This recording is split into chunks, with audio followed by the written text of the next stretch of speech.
হ্যাঁ ইউটিউবে চলে দেব।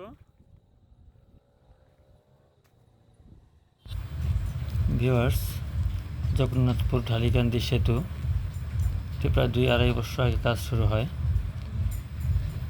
মূল ব্রিজের কাজ শেষ হয়ে গেছে, সংযোগ সড়কের কাজ বাকি। তো আমাদের পেছনে অর্থাৎ দক্ষিণ প্রান্তে সংযোগ সড়কের কাজ প্রায় হয়ে আসছে। তো ইচ্ছা করলে শেষ করে দিতে পারেন কর্তৃপক্ষ, কিন্তু উত্তর প্রান্তের কাজ শেষ করা যাচ্ছে না। তো সেই বিষয়টি আপনাদেরকে দেখাবো, দেখতে থাকুন।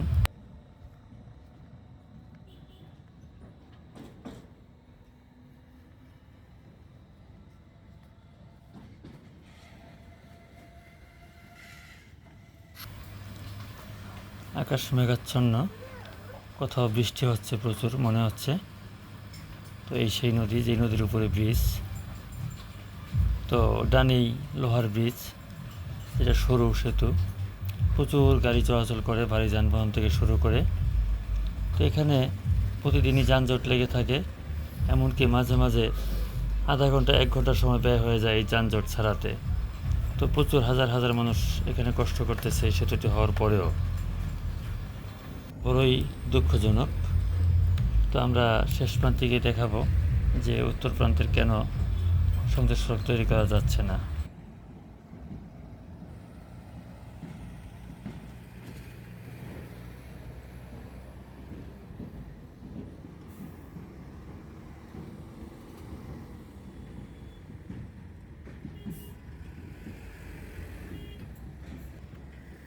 ব্রিজের প্রায় শেষ প্রান্তে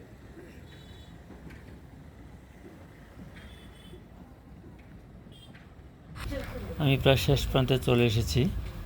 তো দেখতে পাচ্ছেন ব্রিজের শেষ প্রান্তে দুটি বাড়ি দেখা যাচ্ছে, যেটা একেবারেই সংযোগ সড়ক যেখানে তৈরি হবে ঠিক সেখানেই। এই বাড়িগুলো আগেই ছিল। তো সেতু কর্তৃপক্ষ অথবা দায়িত্বশীল অবস্থায় যারা রয়েছেন, এরা হয়তোবা এই জমি বা বাড়ির অধিগ্রহণে টাকা পয়সা লেনদেন করতে পারেন নাই। কেন পারেন নাই, আমাদের জন্য এটা অজানাই রয়ে গেছে, এই জন্য আমরা বলবো অজানা কারণ। তো এই দুটো বাড়ির সাথে ইচ্ছে করলে কর্তৃপক্ষ সুরাহা করে এই সেতুর সংযোগ সড়কটি তৈরি করে সেতুটি চালু করে দিতে পারেন জনগণের জন্য, যানবাহনের জন্য। তো হাজার হাজার মানুষ উপকৃত হবে। তা আমি ফিরে যাচ্ছি আবার সেই প্রান্তে, যে প্রান্তের কাজ প্রায় শেষ পর্যায়ে।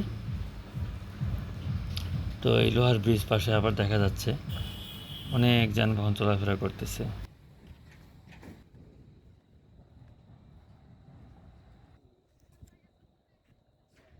মাপার একটু ভিডিও করলাম। হ্যাঁ ভাই মেপে দেখতেছে ব্রিজটি কত ফিট হয়। আমাদের ধারণা ছিল যে হয়তো বা 21-22 ফিট হবে। তো এই ভাই মেপে রেজাল্টটা দেবে এখন, সেটা তার চেয়ে একটু বেশি।